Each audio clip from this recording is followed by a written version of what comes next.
Mafia Atiq Ahmad के मिट्टी में मिल जाने के बाद उसके फैले साम्राज्य की निशानियां अभी भी बची हैं और ऐसी ही एक बड़ी संपत्ति का खुलासा प्रयागराज पुलिस ने कर दिया है। जब प्रयागराज पुलिस ने इसका खुलासा किया तो सबके होश उड़ गए।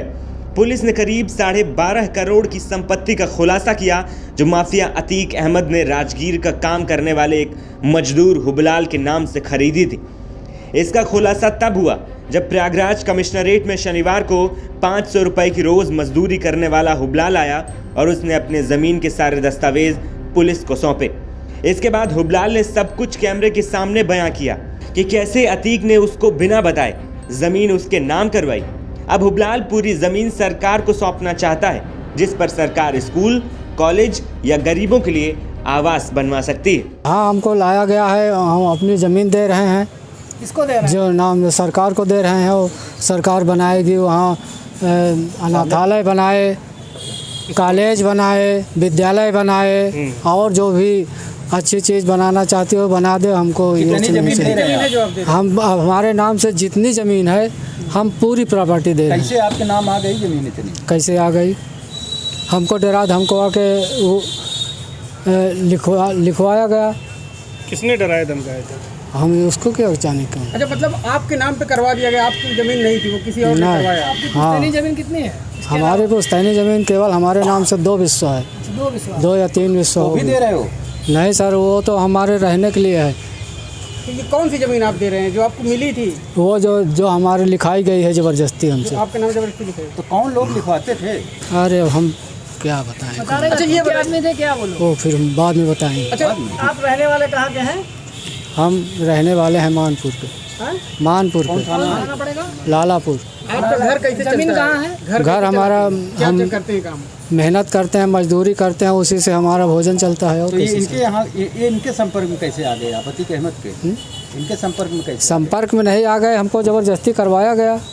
फिलहाल जो है वो एक राजमिस्त्री का काम करने वाला व्यक्ति है और इसके पास बीपीएल का भी कार्ड है और इसमें इसके अकाउंट्स और उनकी भी हमने वेरिफिकेशन की तो इसके पास अकाउंट में भी बहुत ज़्यादा पैसे नहीं थे और इसकी इतनी मालीय हालत नहीं है कि ये इतनी संपत्ति को खरीद सके।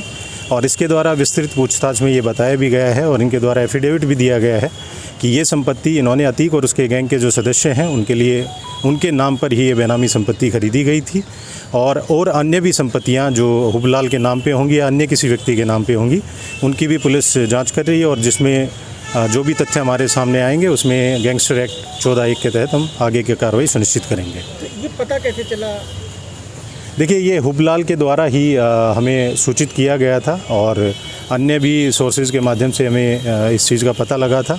अन्य भी संपत्तियों की हम जांच कर रहे हैं और जैसे जैसे तथ्य सामने आते रहेंगे उसमें पुलिस उसमें अग्रिम कार्रवाई करती रहेगी। ये 25 बीघा ज़मीन प्रयागराज के कटहुल्ला गांव में है। माफिया अतीक अहमद ने यह ज़मीन इस मजदूर के नाम पर बनाई थी जिसकी कीमत 12.55 करोड़ रुपए। प्रशासन ने इस बेनामी संपत्ति के कुर्की के आदेश जारी कर दिए हैं। बेनामी संपत्ति का यह दूसरा मामला सामने आया है। पुलिस कमिश्नर रमेश शर्मा के अनुसार यह बेशकीमती ज़मीन एयरपोर्ट थाना क्षेत्र के कटहुल्ला गौसपुर कटहुल्ला में स्थित है और यह इस ज़मीन को 14 किसानों की जो ज़मीन थी इसको औने पौने दामों में अतीक अहमद के लोगों ने अतीक अहमद के कहने पर हुबलाल नामक उस गरीब व्यक्ति के नाम ज़मीन दर्ज करवाई थी और उसे डरा धमका कर यह कहा गया था कि जब इसको कहा जाएगा तो वह जिसको कहेंगे जिसको चाहेंगे उसके नाम इसकी ज़मीन को रजिस्ट्री करनी पड़ेगी। इसी बीच पुलिस को इसकी जानकारी होती है। राजस्व की टीम जब उनसे आगे पूछताछ करती तो पता चलता है कि अतीक अहमद की यह ज़मीन थी जो अब बेशकीमती हो गई थी। लगभग 12 करोड़ 82 लाख की यह ज़मीन थी।